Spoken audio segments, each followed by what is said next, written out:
Hey everybody, Cody with Princess Craft RV, and today we're going to do our technical walkthrough on the MDC 15-4E OGE version. So let's start right up front with the coupler, start there, and then we'll work our way around the trailer. So as MDC uses, this is going to be your Cruisemaster DO35 coupler. Using your manual crank tongue jack to raise and lower the height of this, you'll back your tow vehicle underneath with the provided pin that'll go up into here. Lower down onto that. Once you lower all the way down onto that pin, you can push this red button right here, and that's going to cause that slide lock to come forward, and now you will be latched onto that pin, and then you can put your cap on. When that cap comes off, when you need to remove, you're just going to push backwards on that same lock and push down on that red pin until it goes all the way back and then let up, and that's going to lock that open. And now you can crank the trailer tongue up off of it. A couple other connections that are going to be made up front will be your standard 7-way connector here, which will be for your lights and your brakes if your vehicle is equipped with an electronic brake control. You're going to have a 2-pin Anderson connector. This is optional for your DC to DC charger that is installed in the trailer. Tow vehicle would need to be wired for that to operate. And then we've got your emergency breakaway cable here. If you get completely disconnected from your tow vehicle, that cable is going to pull out of this little black box here and provide brakes to the trailer to bring it to a stop. Last but not least, we've got our safety chains. We're going to cross these underneath the coupler, and we're going to clip them onto the receiver hitch on the tow vehicle. Also up front here, we do have your park brake cable. This works kind of like one in a vehicle. If you just pull up slightly, push in the button with your thumb, you can release that, and then to set it, you're going to just pull it up. Got a water spigot up front here. It's just for water, nothing else to it, just water. Your manual crank tongue jack, so this can go up and down with the crank. For folding away for storage or for travel, not for storage, but for travel. You're going to pull out on this blue lever, and that's going to allow this to swivel. And then on this other side, you also have another handle that you can pull out, and that's going to allow the entire jack body to raise or lower depending on your needs for the type of ground that you are on. All right, let's move to our storage boxes. So up front, on the left and the right, you do have jerry can holders inside of these two storage lockers. These two can be locked with a padlock. They can also be locked with a snap pin. In the middle, this is going to be where your propane cylinders are mounted. You got two 20-pound propane cylinders with a single pigtail. When one cylinder goes empty, you're going to remove that pigtail and you're going to hook it up to the other cylinder. Take the empty one out, go get it refilled or exchanged, whatever is available to you. And this one is not recommended to be locked because it is needed for access because there is propane in there. All right, now moving around to the off-door side of the trailer. Let's start right underneath here. This trailer is equipped with 4-corner stabilizers. So to get this to swing down, we're going to pull out on this blue oval. And if we can get our leg perpendicular to the ground, that's going to give us the most support. This can be locked into other positions that is not perpendicular, which you may need to do depending on the ground that you are camping on. Once you get it set where you need it, you're just going to turn this here with either a crank handle or a drill attachment, and you're just going to apply light pressure to the ground. Once you get all that done, do your camping. Once you're ready to break camp, storing it, you're going to retract that leg. Again, pull out on that blue oval and swing that leg up out of the way. While we're down here, we also have a drain valve in line for the front faucet. You're just going to open that up to drain water, which you'll want to do for storage or winterizing. Okay, first storage compartment here is just a storage compartment. All of the doors on the MDCs have latches. When you twist them, it actually pulls the door in, makes a really good seal on those. Moving right behind that, we are going to have your front water tank fill and your gray water tank fill or flush. Both of those are going to be the options inside this compartment. Right behind that, we're going to have your cassette toilet. And this is going to be filled right here. So the way you fill it, you're going to remove this cap, and you're going to take a water hose or a bucket or whatever, and you're going to put it in here, and you're going to fill it up until this sight tube is full, or until as much water as you want to put in it, or it'll take, and that sight tube will give you that level. Once that's full, put your cap back on and swing that back away. Now technically it's ready for use. To dump the cassette when it's full, we're going to lift up on this green tab, and we're going to slide the whole cassette out. Now to empty this, we're going to rotate our spout, remove our cap, and now we can take and dump this into the toilet or into our clean out or wherever it is that we're going to dump it. And the way we're going to do that is we're going to push down on this vent release right here, and we're going to dump it out. That simple. For cleaning, we can remove this cover right here in the middle, rotate that green knob, and now we can get to the inside, and we can hose this out with a hose that we use not for our fresh water. Use a separate hose just in case we get some contamination, so we don't get that back into our fresh water system. Once you get that all rinsed out, you're going to close this back off, put your cover back on, reinstall your cap, swing that spout back out of the way. Now if you do need to, if this is too heavy for you, you can pull it on some wheels here by extending that handle to give you a little room there. All right, once you're ready to reinstall, just going to pick it up, and we are going to slide it right back in until that green latch locks back in place, and that's it. We've got 3 exterior Anderson connections here on the side of the MDC. Each one of these ports can handle an additional 200 watts of solar. Each panel will need its own controller for addition of the solar there. 30 amp inlet power here. It's just a twist lock connection, same thing that's on pretty much every RV that's 30 amp out there. Wheels and tires, let's talk about that real quick. Tire pressure. Just like your tow vehicle, you want to check these regularly, keep them to the recommended pressure specifications. And then lug nuts, you want to check those before each trip for proper torque, and make sure all that stuff stays good so you don't have any problems there. We've got your Truma exhaust. This is going to be for your furnace. So anytime you're running your furnace, this is going to produce heat. So make sure it doesn't get covered, and watch out for little fingers that may be around it in the winter camping season. In this area here is going to be our wet bay. It's going to have our rear freshwater tank fill. It's going to have our city water connection, and it's got our outside shower with hot and cold water here.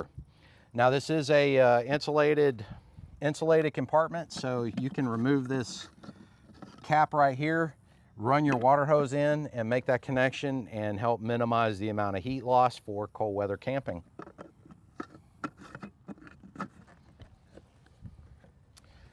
Now we've got our Truma AquaGo. This is going to be our water heater on board.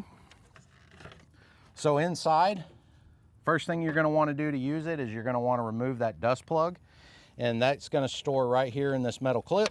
You're just going to push it, and it's going to lock in right there. Power switch here needs to be in the on position. And if you're winter camping, this connection will be made up to your heated element that's going to go in here and keep the unit from freezing. And the way you can set that into winter mode is going to be from the inside. Drain plug. If you push up on this black tab, pull down this yellow lever, your drain plugs are going to come out of here. And that's how you drain this unit for winterization or just for storage while it's not in use. When you're done camping and you're going to hit the road or put it away for storage, you're going to want to put your dust plug back in. So just line that up and push it in there and put your door back on. All right, let's keep moving. All right, here on the back, this is going to be our pop-out extension. Stay tuned on the video because we will go over how to open and close that and do our spare tires. While we're back here though, we are equipped with a backup camera that's mounted to the pop-up roof back there, and we'll cover everything else back here whenever we do the extension. All right, right here at the back end on our door side is gonna be our outside kitchen. So let's go over how to pull this out. We've got a couple of latches. First, we're gonna have our travel latch or our safety latch. We've got to pull this up and rotate it until this roll pin right here sits onto these two studs. And then we can push down on this blue slide lock right here. And that's gonna allow us to pull this kitchen all the way out. Now your water lines are permanently installed, so there's no need to make water line connections on this model.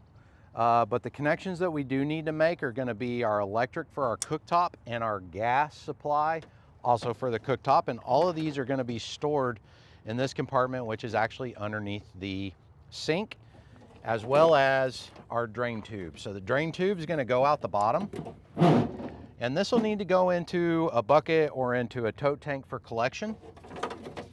We're gonna have our 12-volt cigarette lighter style plug, which is gonna plug in behind the trailer, and I'll show you where that goes, as well as our gas line. So we're gonna pull these out the bottom.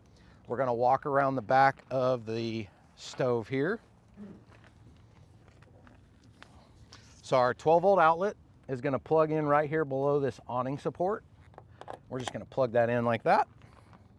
And our gas supply, pop our dust cover off, is gonna hook to the quick connect right here on the trailer. Now this has a collar. You're just gonna push back on it, push in on the gas hose and release. Give it a little tug, make sure it's there.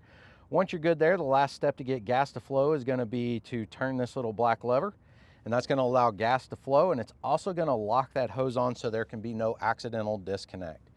Once that's all hooked up, now we're ready to use our cooktop. So let's go over setting up the rest of this. To open up our cooktop, first thing we're gonna do is remove our bungee, flip the top open and all the way out. You do have wind guards or splash guards, whatever you wanna use them for. They're gonna sit into these grooves. It's gonna help hold them in place right there. And then you can open up and you've got a 3-burner cooktop.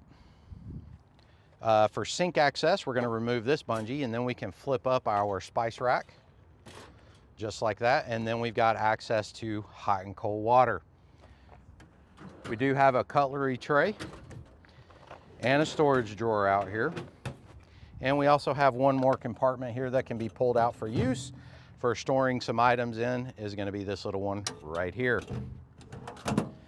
Okay, so now this is all set up for use. The last thing we need to do is go over how to break it down, which is just gonna be the reverse. So let's go ahead and close everything up. Push your faucet down, fold this flat, put your bungee back in place.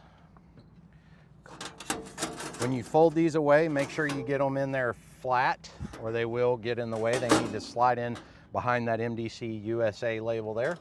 And then close your lid, re-secure with your bungee. And let's make our disconnects. You do have to make sure you disconnect your 12-volt. Put your dust cap back in there. And we're gonna push this black lever to close the gas flow and allow us to release that and put our dust covers back in place. And now we're gonna step back around here. We're gonna pull all of those items back in underneath our sink, which will include our drain hose.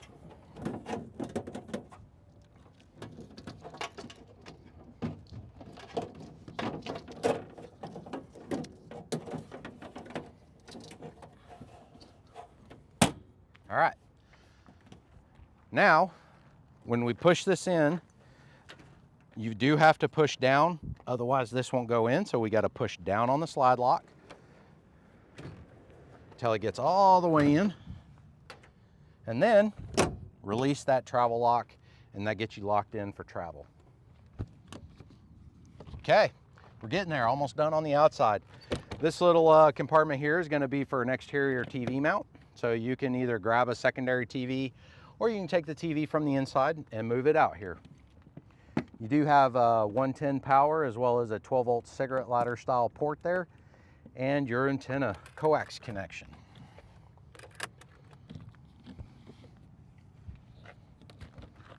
This compartment here is going to be for our in-out trays. So these can go to the inside or the outside depending on how you stack them. There's a cabinet on the inside that we can gain access to these as well. 110 outlet. We do have a backlit or a lighting here. You're just going to push the button on the handle to turn the amber lighting on there. And our last compartment here is going to be our outside storage compartment. This is going to be our fridge slide, so this can pull out and we can store our portable 12-volt refrigerator in there. And we are going to have a couple of power options for that. We do have the 12-volt cigarette lighter style there, or we've got the Anderson 2-pin. If you have the option to do the Anderson 2-pin, I would recommend it. It carries higher current and can provide a more stable power supply to your refrigerator for proper cooling. All right. That covers everything on the outside. Let's hop inside. All right, just inside our entry door of our 15-4E OGE model, we're gonna find some safety advice, our pre-tow checklist, and a warning label.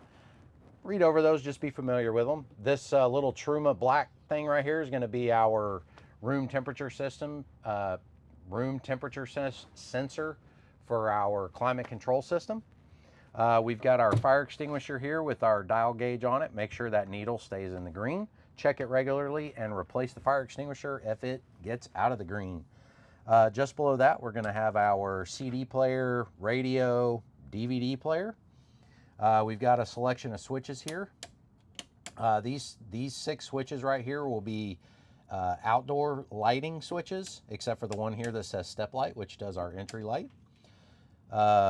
We've got our roof main switch and then the up down switch. So to run the roof, you've got to have the main switch to the on position, and then it's automatic whether you want it to go up or down. You're just going to push and hold, and it's going to go down or it's going to go up depending on which way you need to go. And then for our awning, again, we have a main on-off switch. And this is a fully automated deal here. So if you want to close it, you're just going to flip it to close, and it's going to automatically retract. There is no need to hold the switch. Same with open, you just flip it to open and it's going to open up. And then we've got our 12-volt power disconnect switch. This disconnect switch here is only going to disconnect us from our 12-volt lighting and 12-volt accessories. It does not disconnect the battery from the inverter system or anything like that. It just disconnects our main 12-volt usage for appliances. So let's keep on moving around in here.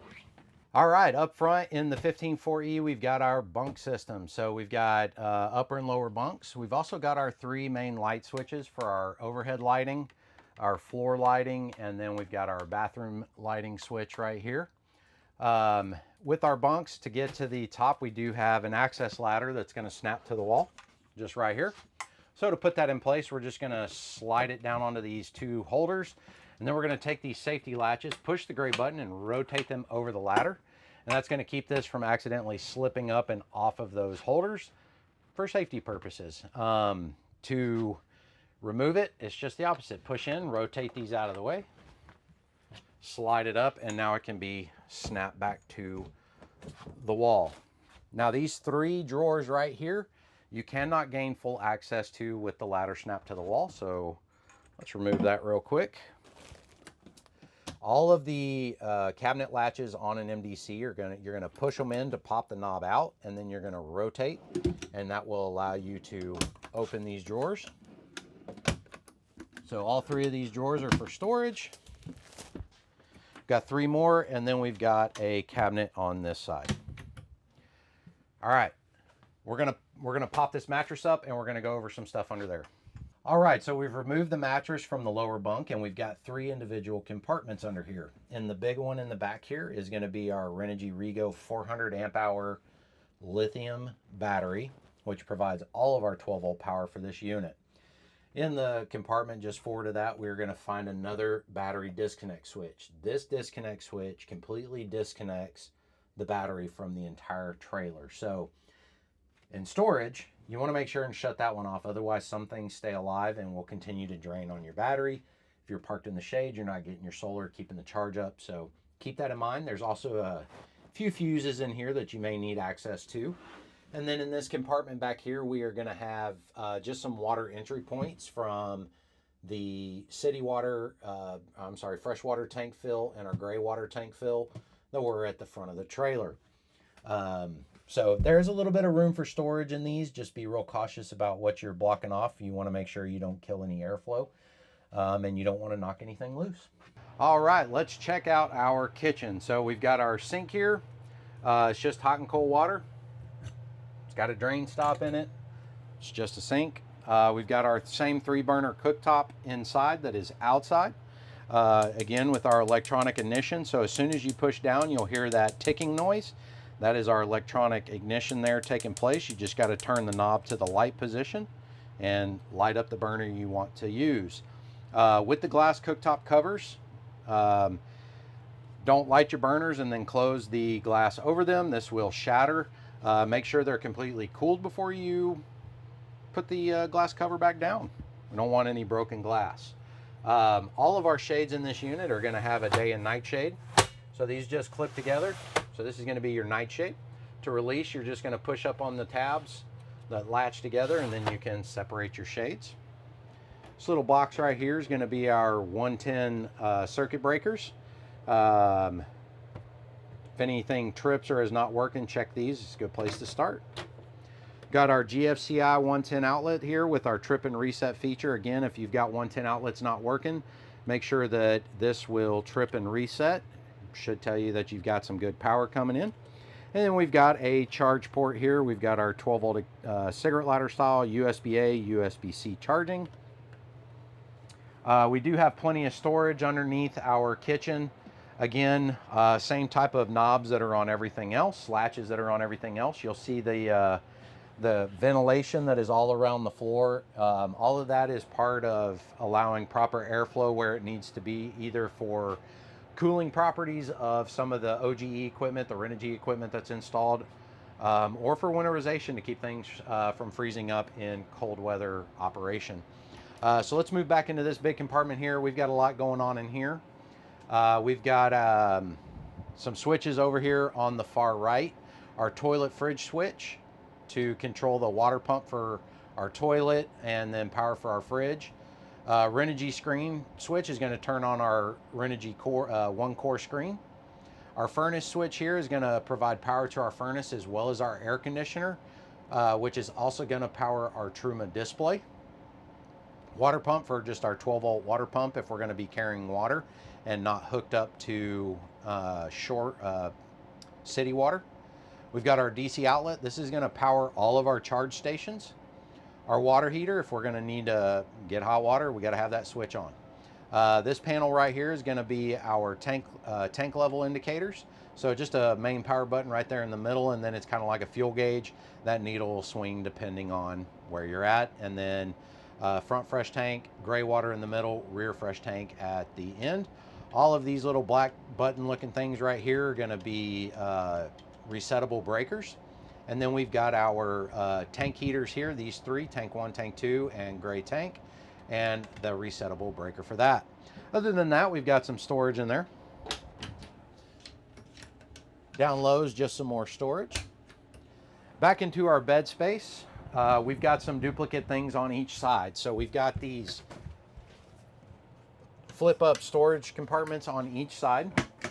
We have a charging pad, and then we've got a charging station on the back with the cigarette lighter style USB-A, USB-C style charging ports. In our compartments underneath, under here we've got quite a bit going on. We've got some valves. We've got the backside to our water heater. This is not to be used as storage. We don't want anything in here knocking anything loose or causing any airflow problems. So let's start with our 2 yellow knob shutoff valves, which are going to be this one back here and this one up here. The forward one is going to shut off the gas flow to your furnace system, and this one back here would shut off the gas flow to your water heater. Those need to be shut off for maintenance reasons, or if you've got a leak internally in the system, you can shut those off, stop that leak, and still continue to use the propane system for other appliances. All of the blue valves are going to be for the water system. So quite a few in here. I'm going to try to get through this and not confuse you. But if we look at these two at the front here that go to the water pump, these are going to be for your fresh water tank selection. So this one that is closest to the pump is going to be for your front water tank. So right now, with it being in line with the water line, tells me that this valve is open. This one is closed. It is perpendicular to the water line. So if we needed to switch to the rear tank, we're going to close this one off and we're going to open this one up, and now we're going to pull water from the rear tank. So that's how these two valves work, and that's how you determine what freshwater tank you want to pull water from. Now these valves back here all go to the water heater, and they are for winterization and draining. So we've got this very low valve right here, which is going to help us drain the system. And then to bypass the system for winterization, we've got to close 3 valves and open 1. So we're going to close the bottom cold inlet, we're going to close the hot outlet, and then we're going to close the recirculation, which will close off all water entry points to the water heater. And then we're going to open the one that's in between them, and that's going to allow our water to go through that loop, bypassing the whole water heater system and allow antifreeze to be pumped to the rest of the system. To put it back into normal mode, you're just going to flip everything to the opposite of what it was, and just open everything back up except for your drain valve, and close off your bypass valve. This compartment here is again going to be for some service access. We're going to have your Truma furnace unit under here and some wiring running through this compartment. There is not a whole lot in here for you as the user. We are equipped with a 12-volt powered TV, plugs in on the wall. The Sirocco fans, so these have timers on them. Everything's controlled from a button on the back of the base. So you do have 3 speeds, and these are relatively open face fans, but they are rubber blades. So you may not want your kids sticking your finger in them, but if they do, it shouldn't be damaging. For our canvas windows, these are just zipper shut or zipper open. They operate like a tent. You roll them up, and you do the loop closure over them to hold them there, just like that, and now you are open up to your environment. So you do have the screen mesh to keep the bugs out, but now you get some nice natural lighting and airflow. Overhead, we do have a hatch that again has a day and night shade on it that is held together with magnets, and they are pretty strong, so it may take some work there to get them apart. And light switch for on and off. And to open this, you're going to pull your handle down, undo all of your latches, and push it open. And fully open, or you can prop it into that spot right there, and then you can put these little safety latches over it to keep it from blowing open in the wind. But that'll keep you some fresh air ventilation, but keep the rain out if it is raining outside. When you get ready to close it, make sure you pull it shut fully. Latch it on both sides. Push your handle back up out of the way, and you're ready to go. All right, we're almost done in this area. Let's check out what's underneath this bench here, and then we will go into our table setup. So underneath our bench is going to be a couple of more Renogy items, which are part of the OGE package. So under here we will have our 3000 watt Rego inverter. There should be no changes that need to be made to any of this system. Everything should be preset and ready to go. So this is our inverter. This is going to be our combo unit. This is going to control some of your solar, and it's also going to control your DC to DC charger. So if you wire up your vehicle with the receiving 2-pin Anderson connector that mates with what's on the front of the trailer, when you're in tow, this will receive that voltage and really help provide some steady amp charge to your lithium battery. We've got a whole host of 12-volt circuit breakers under here. These are going to be all of your electrical connection bus bars. Again, you do not want to store anything under here. And then we've got our Rigo MPPT solar controller. So this controls the rest of the solar, whatever this is not controlling, this is handling. And these are all real nice. They're all set to lithium, ready to go. Again, there is no changes that need to be made to any of the system. Again, we've got our ventilation. We've got another charge port, 110 outlet, and we've got our Renogy inverter control. So this is just an on-off button for the Renogy inverter. When you are off-grid camping, you're going to push that button in, and when that green light is flashing like that, that means that the inverter is inverting, which means it's taking our DC power, turning it into 120 volt AC power, so we can run 120 volt appliances like our air conditioner, or charge a laptop off of an outlet, or a CPAP machine off of an outlet, something like that. We've got our RVCO propane alarm. It does have a test button on it. You know, push it, test it, check it periodically, make sure it's working correctly. Okay, table. So the table here is pretty cool. This leg right here is going to slide off of the storage base, and it's going to slide onto this receiver here, and then you're going to lock it with the lever, and now we can take our table, and now with this other receiver that's on the table, you can position this into any of these 3 holes depending on how you want this table to behave, and it's going to slide down on there like that, and then you can tighten the lever under here, and you can rotate this table to be kind of in the position that works for you to eat at it or set stuff on it and do whatever you want with it. All right, last room to check out is going to be our bathroom. All right, so here we are in the last room, which is going to be our bathroom or shower or combo. So starting right over here, we've got our shower, hot and cold. We can adjust our shower head here. We can also take our shower head and hang it up here, so it can be almost like a rain head setup. Got your soap dish, more holders there, towel rack.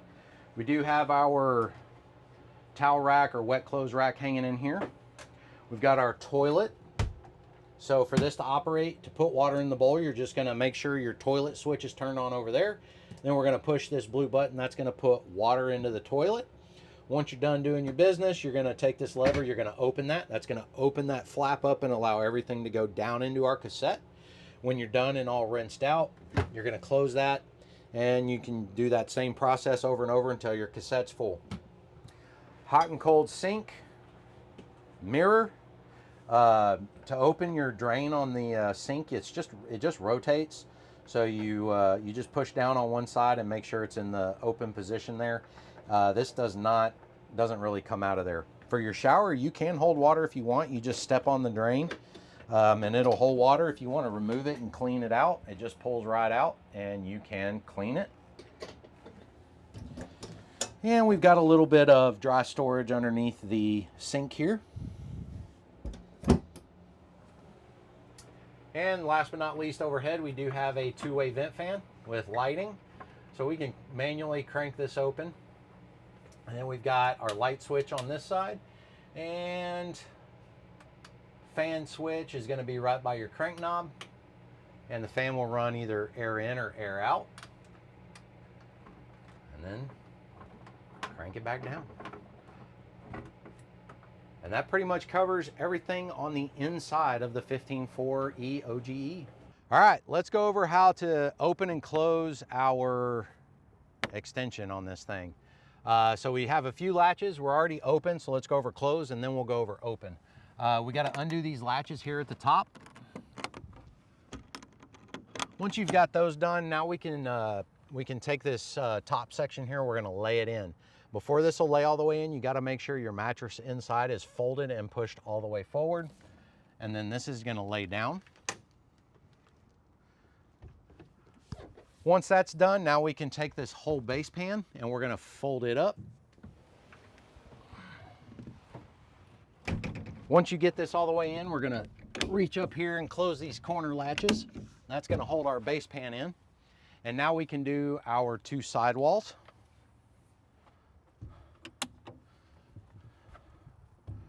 Close and latch. And now we can close our last door. 3 latches on this one that are all lockable for security. And once this is done, now we can take our spare tires and we can fold them up and secure these. They do have strut assist, which really helps because otherwise these would be quite heavy. So they just lift up. And you're gonna have 3 security points on this. You're gonna have a large pin that goes through the bottom, and then you're gonna have 2 snap pins that are gonna be up top. So we're gonna take this one, we're gonna fish it through this hole right here at the bottom. And then we're gonna take this pin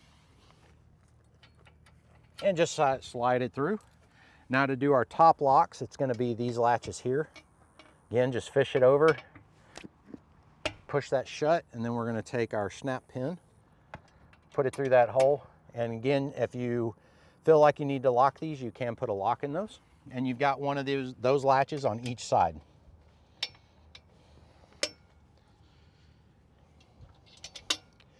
And that's how you do your spare tire mounting. All right, let's go over how to open up our extension on the 15-4. So first things first, we've got to get these spare tires out of the way. We've got several different we've got 2 different latches. They're going to be these guys at the top, and then we've got a big pin that passes through the bottom. These are pretty heavy, so lots of security there to keep everything nice and tight so it doesn't bounce around. So we're going to remove our snap pins. We're going to undo these latches. I'm just going to pop that out. There's one on each side. Pull this pin out of here, like that. And now we can take and pull our spare tire down. Now these do have a strut assist, so they're not crazy heavy, which is super helpful. Lay them down. They are going to sit all the way on the ground. The one thing I would say, depending on the ground level, just be careful that they don't have a rock that hits them on the face, because of the way they sit, that could happen. Now once we're here, we're going to undo these 3 latches, and we can open up our roof assembly. We're going to undo our 2 sidewalls and swing these out. Now we can tip out our wall system here. This is going to come all the way down, and it's going to sit on both sidewalls, so make sure that those are there. Once we're there, now we're going to pick up our last our wall system here. We're just going to tip this up all the way in, then you can fold these handles away. And now that we're here, we're going to pull our roof down, and we're going to latch these 2 latches. And again, you do have snap pins that you can put into these, or you can put a lock in place while you're out camping to secure this backroom system. And that's how you extend and set up the back extension. All right, so let's go over how to open and close our roof. So first thing we're going to do is we're going to turn our main roof switch to the on position. And then we're going to go to our switch that says roof up down. So our roof is already in the up position, so we're going to close it. So we're going to push this button and hold it in the down position, and the roof will automatically start to come down. Now these are pretty heavy roofs, so this is not a super fast process. So just be patient and check things and make sure everything is closing up as it should. And you're just going to hold this until it's completely closed. All right, now that the roof is completely closed, it needs to be secured for transport. So to do that, you're going to have a latch in all 4 corners of the roof. You're just going to raise this up, lock it on there, and then again, we do have a snap pin. It's going to go through the hole, snap it over. Make sure you do all 4 corners, and you're ready to hit the road. All right, everybody, I think I got everything covered on the MDC 15-4E OGE version. But if you've got any other questions, give us a call. Check us out online at princesscraft.com or visit us in person in Round Rock, Texas or Katy, Texas.